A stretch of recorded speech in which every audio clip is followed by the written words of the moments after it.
Hi സുഹൃത്തുക്കളെ, KSEB electricity വർക്കറുമായി ബന്ധപ്പെട്ട് ഏറ്റവും ഇമ്പോർട്ടൻ്റ് ആയിട്ടുള്ള ഒന്ന് രണ്ട് അപ്ഡേറ്റുകൾ നിങ്ങളുമായിട്ട് പങ്കുവയ്ക്കാനാണ് ഈ ഒരു വീഡിയോ ചെയ്യുന്നത്.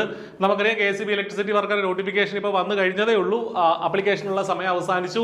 ആദ്യമായിട്ട് നമ്പർ ഓഫ് ആപ്ലിക്കൻസ് 29,363 പേരാണ് ഈ പരീക്ഷയ്ക്ക് വേണ്ടിയിട്ട് അപേക്ഷിച്ചിട്ടുള്ളത്. ഏതാണ്ട് 30,000-ഓളം പേർ അത്രേ ഉള്ളൂ എന്നുള്ളതാണ് നമ്മളതിൽ മനസ്സിലാക്കേണ്ടത്. നമ്മുടെ കോമ്പറ്റീഷൻ ലെവൽ അതാണ്. നമുക്കറിയാം, ഒരു ജനറൽ PSC ഒക്കെ വിളിച്ചു കഴിഞ്ഞാൽ ലക്ഷക്കണക്കിന് ആൾക്കാരാണ് അപ്ലൈ ചെയ്യുന്നത്, അത്രയില്ല. അത് മാത്രമല്ല, ജില്ല തിരിച്ചാണ് ഇതിനകത്തുള്ള ആപ്ലിക്കേഷൻ വിളിച്ചിരുന്നത്. അതിൽ തന്നെ കോഴിക്കോട് ജില്ലയിലാണ് ഏറ്റവും കൂടുതൽ ആളുകൾ അപ്ലൈ ചെയ്തിട്ടുള്ളത്.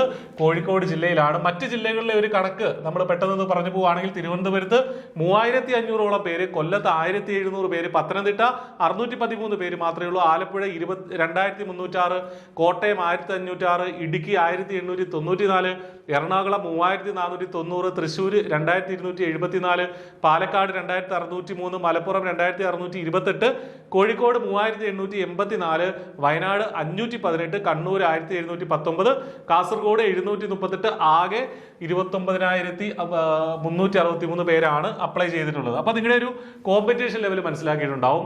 നമ്മൾ മനസ്സിലാക്കേണ്ട പ്രധാനപ്പെട്ട കാര്യം, മറ്റൊരു അപ്ഡേറ്റ്, പരീക്ഷ സെപ്റ്റംബറിലോ ഒക്ടോബറിലോ ഉണ്ടാകും. സെപ്റ്റംബർ അല്ലെങ്കിൽ ഒക്ടോബറിൽ ഈ പരീക്ഷ ഉണ്ടാകും. യൂഷ്വലി നമ്മളൊക്കെ വിചാരിച്ചിരുന്നത് ഈ മാസം നോട്ടിഫിക്കേഷൻ വന്ന സ്ഥിതിക്ക് 2027 പരീക്ഷ ഉണ്ടാവും എന്നുള്ളതാണ്. അങ്ങനെയല്ല, KSEBക്ക് ആളെ ആവശ്യമുണ്ട്. പെട്ടെന്ന് തന്നെ പരീക്ഷ നടത്തി പെട്ടെന്ന് തന്നെ നിയമനം നൽകാനാണ് ഇപ്പോഴത്തെ ഒരു തീരുമാനം. അതുകൊണ്ടാണ് പരീക്ഷ സെപ്റ്റംബറിലോ ഒക്ടോബറിലോ ഉണ്ടാവും എന്ന് പറയുന്നത്. സെപ്റ്റംബറിൽ ഉണ്ടെങ്കിൽ ഈ മാസം തന്നെ അതുമായി ബന്ധപ്പെട്ട അപ്ഡേറ്റുകൾ വരും.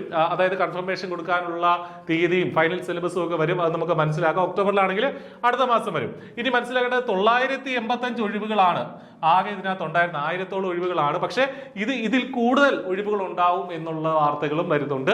അപ്പൊ അതുകൊണ്ട് തന്നെ ഇമ്പോർട്ടന്റ് ആയിട്ട് ഉള്ള ഒരു അപ്ഡേറ്റ് ആണ് നിങ്ങളുമായിട്ട് പങ്കുവെച്ചത്. സെപ്റ്റംബറിൽ അല്ലെങ്കിൽ ഒക്ടോബറിൽ പരീക്ഷ ഉണ്ടാവും. അപ്പൊ നമ്മൾ ഏറ്റവും നന്നായിട്ട് പഠിക്കേണ്ട സമയമാണ്. വളരെ ചെറിയ ഫീസിൽ I+ന്റെ കോഴ്സ് നിങ്ങൾക്ക് ഇപ്പോൾ എൻറോൾ ചെയ്യാം. നമുക്ക് ആലോചിച്ച് നിൽക്കാൻ അല്ലെങ്കിൽ എന്താണ് പഠിക്കേണ്ടതെന്ന് ചിന്തിച്ച് നിൽക്കാനുള്ള സമയമോ ഒന്നുമില്ല. ഇനി ഏറ്റവും നന്നായിട്ട് പഠിക്കുക. നല്ലൊരു ഓപ്പർച്യൂണിറ്റിയാണ്. ഇതുപോലൊരു ഓപ്പർച്യൂണിറ്റി അടുത്ത കാലത്തൊന്നും വന്നിട്ടില്ല. 1000-ഓളം വേക്കൻസികൾ, അതുപോലെ തന്നെ ഓരോ ജില്ലകളിലുമുള്ള അപേക്ഷകരുടെ എണ്ണം സിസ്റ്റമാറ്റിക് ആയിട്ട് പഠിക്കാമെങ്കിൽ ഉറപ്പായിട്ട് നിങ്ങൾക്ക് സർക്കാർ ജോലിയിൽ കയറാം. ഇതിനുശേഷം ഫിസിക്കൽ ടെസ്റ്റ് ഒക്കെ ഉണ്ട് എന്നുള്ള കാര്യം കൂടെ മനസ്സിലാക്കുക. അപ്പൊ അതിനൊക്കെ നമുക്ക് ഒരുമിച്ച് പഠിക്കാം. അപ്പോൾ ഈ ഒരു അപ്ഡേറ്റ് നിങ്ങൾ മറ്റുള്ള നിങ്ങളുടെ കൂട്ടുകാരുമായിട്ട് ഷെയർ ചെയ്യുക. All the best. Thank you.